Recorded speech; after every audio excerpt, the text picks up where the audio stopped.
Hi, my name's Keen, and in this video, I'm going to answer the question, should you use the Pomodoro technique? Well, the options that are in my mind that I think you have to choose from are either the Pomodoro technique or 90-minute sessions. So, the Pomodoro technique is 25 minutes of work and then a 5-minute break and then 25 minutes of work, and you repeat that for as long as you want.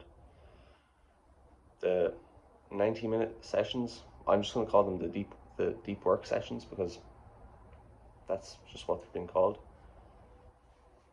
90 minutes, and then you take anywhere from a 5 to 30-minute break or longer, where you just work for 90 minutes. And I first heard of the Pomodoro technique when I was 14.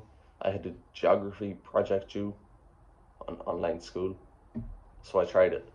And instead of taking, but I worked for about 25 minutes, and then on the 5-minute break, I went on TikTok, started scrolling, which is not a break. That is not a break at all. I'll say that now. And after the 5-minute timer went off, I stayed on TikTok for another 10 minutes. And then I went back and did a 25-minute session. And then I took the break and I didn't go back. So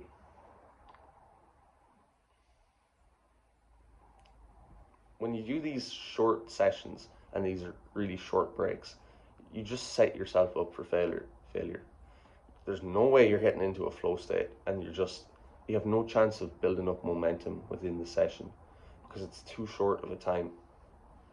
And let's be real, a 5-minute break isn't that restful. It might be a bit, and especially if you're doing it wrong. If you're going on if you're going on your phone at all, it's not really a break. Okay, you can text somebody, but ideally you're not doing that. On breaks, whether you're doing the Pomodoro technique or whatever, you should be going for a walk, just going talking to your friends or your family, play with your dog, do something easy that just lets your mind go on autopilot. So, and why are these deep work sessions better? These 90-minute sessions, they are a lot harder, but you get into just way better states of mind. You get momentum build up. You can get into a flow state if you're about that. Like, you actually get a good break. You can take half an hour break, an hour break if you want, and you actually get to do things on it. Still don't go on your phone, but you still get to enjoy your break more. And as well as that, you just have to focus in on the task once for the deep work session, like once every 3 hours, once every 2 hours. And it does take a lot of energy. It usually takes me about 5, 10, 15 minutes to really get into the work. If you're doing the Pomodoro technique, you have 10 minutes to do the work properly. So it's more satisfying as well to do a big block. Like I was doing I told you I just about the time I tried the Pomodoro technique, but for the last 6 months leading up to my final exams that I just finished, I was doing these 90-minute sessions, sometimes a bit longer, sometimes a bit shorter in the evenings maybe, but on average about 90 minutes. And it was actually, for the most part, I was enjoying the studying. It was hard because I was doing a lot and I was focused hard, but for the most part, I actually enjoyed it because these big blocks are satisfying. You work, and it's hard. It's kind of, you don't want to do it all the time, but you just keep going till about 90 minutes. And when you're on your break, you're just able to actually enjoy yourself because you're like, my focus is gone for a while. I need to rest it back up. And yeah, you actually got a lot of work done because you were working for 90 minutes. And these are for like hard tasks, one task, like just doing maths exam questions, writing an essay. doing a project. These are hard, but you can look back on the end of that 90-minute session and be like, yeah, I got this done. With the Pomodoro technique, you spend like more than half of it just getting into it. So you're like, well, you look back on it and you're like, well, I wrote an introduction for an essay. Okay, so what? Like, it's just, in my opinion, it's just copping out. It's just taking the easy route. Because yes, it is hard to build up to these 90-minute sessions, and even when you have, it's hard to do them. But they're just so much more rewarding, and they're so much more efficient with your time. Like, I'm proud of the 6 months of work I did for these final exams, and I'm able to feel that pride because I was getting work done. If I was doing the Pomodoro technique, I get like a little bit done and then take a break and then a little bit done, then take a break and a little bit done. It just doesn't work. And for exams, which was what I was preparing for, there's a good chance that's what you're preparing for. You don't get to do no Pomodoro technique. You work for 3 hours, no breaks. So you might as well prepare for that. And I actually did these deep work sessions or these work blocks. I did them over the exam length.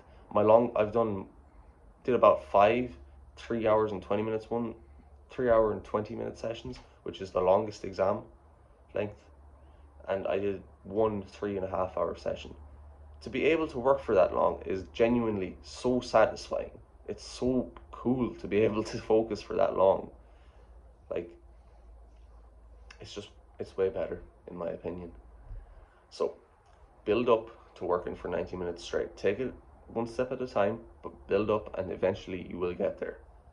And there's one thing, a lot of people don't even think that they're capable of focusing for that long.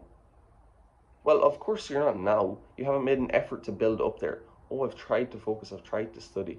Okay, you have tried, and I acknowledge that.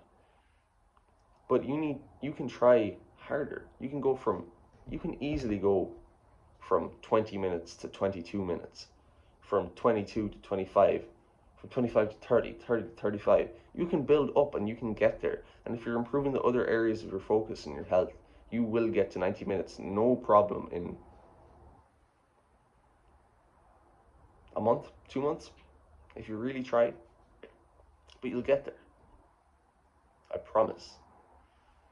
So build up to working for 90 minutes straight. Take a 15, 30-minute break, but make sure not to go scrolling on your phone. Talk to your friends or your family, go for a walk, or just sit and relax. Like, not watching TV or something. Sit and just think like, I am relaxing. And that's it.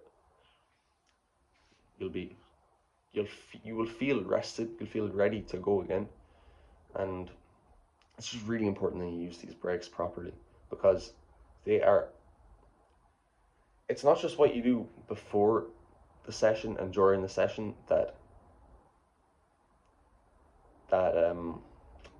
your ability to focus isn't based off what you do before and during, just these. It's based on what you do after as well. It's how you wind down. So spend 15 minutes properly winding down, like defocusing, I think it's called. 15 minutes of defocusing, purposefully defocusing. And remember that these blocks are for the important, hard tasks like projects or essays or things like that. These aren't for like small stuff that takes a few minutes and you don't really need to use your brain.